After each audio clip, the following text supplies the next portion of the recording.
अब हम लोग preparation of consolidate cash flow statement पढ़ने जा रहे हैं। इसमें क्या है कि अपने को कैश फ्लो स्टेटमेंट में 3 एक्टिविटी होता है, एक ऑपरेटिंग, एक इन्वेस्टिंग, एक फाइनेंसिंग। 3 तरह से एक्टिविटी हो गया, ऑपरेटिंग, इन्वेस्टिंग, फाइनेंसिंग।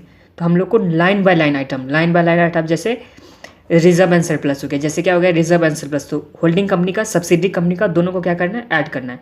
तो हम लोग को लाइन बाय लाइन बेसिस पे कोई भी आइटम हो गया, वर्किंग कैपिटल चेंजेस हो गया, इंटरेस्ट पेड हो गया, परचेज ऑफ मशीनरी हो गया, कुछ भी परचेज ऑफ फिक्स एसेट हो गया, तो हम लोग को लाइन बाय लाइन आइटम क्या करना है, ऐड करते जाना। लाइन बाय लाइन आइटम क्या करना है, ऐड करना है। उस तरह से हम लोग क्या बनाएंगे, consolidated cash flow statement.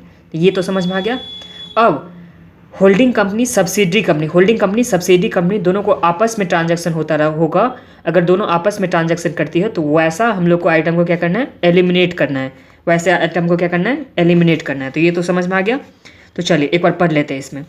A holding company has to prepare a consolidate cash flow statement if it is a required to prepare cash flow statement. Okay, आगे क्या है, for the purpose of preparation of consolidate cash flow statement all the items of cash flow from operating, investing and financing activity are to be added on line by line basis। यहाँ पे क्या है, line by line basis में हम लोग को add करना है।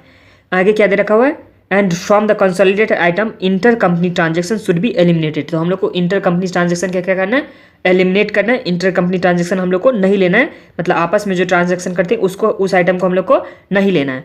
आगे क्या है, below given is an illustrative consolidated cash flow statement with hypothetical figures। मतलब कुछ भी एज्यूम करके हम लोग का ये दे रखा हुआ है कंसोलिडेटेड कैश फ्लो स्टेटमेंट। जैसे cash flow from operating activities, change in reserve में चेंज, कंपनी ए का इतना है, कंपनी बी का ये है, तो टोटल में कितना आ जाएगा, दोनों में को मिला करके 10।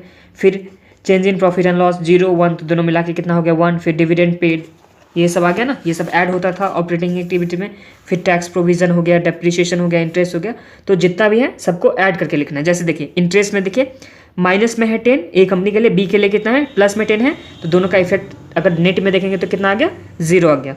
इस तरह से टैक्स पेमेंट यहाँ पे 20 का कर रहा है, यहाँ पे 1 का, तो 21 का।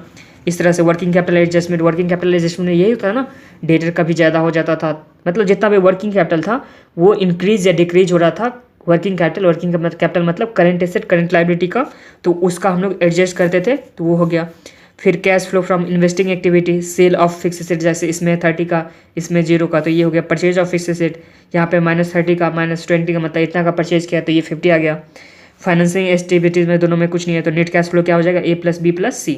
ए मतलब cash flow from operating activities, B में cash flow from investing activity, cash flow from financing activity. तो इसमें कैश फ्लो स्टेटमेंट में अपने को एग्जाम में तो ये आने वाला है नहीं, फिर भी एक बार देख के चल गए कि अपने को लाइन बाय लाइन आइटम को क्या करना है, ऐड करना है। लाइन बाय लाइन आइटम को ऐड या लेस, मतलब नेट में इफेक्ट हम लोग को देना है। ऑपरेटिंग हो गया, इन्वेस्टिंग हो गया, फाइनेंसिंग हो गया, तीनों में। ऑपरेटिंग में हम लोग कहाँ से स्टार्ट करते थे, चेंज इन रिजर्व से स्टार्ट करते थे, फिर प्रॉफिट जो लॉस में जो कुछ भी चेंजेस था वहाँ से, फिर डिविडेंड ऐड करते थे, टैक्स प्रोविजन ऐड करते थे, डेप्रिसिएशन ऐड करते थे, इंटरेस्ट को जो भी ऐड या माइनस करते थे। इस तरह से हम लोग कर करके ऑपरेटिंग एक्टिविटीज़ निकाले थे। उसके बाद इन्वेस्टिंग एक्टिविटीज़, फिर फाइनेंसिंग एक्टिविटी, तीनों को ऐड करके हम लोग कंसोलिडेटेड फाइनेंशियल स्टेटमेंट बना लेंगे। ठीक है, इसमें कुछ था नहीं, ठीक है।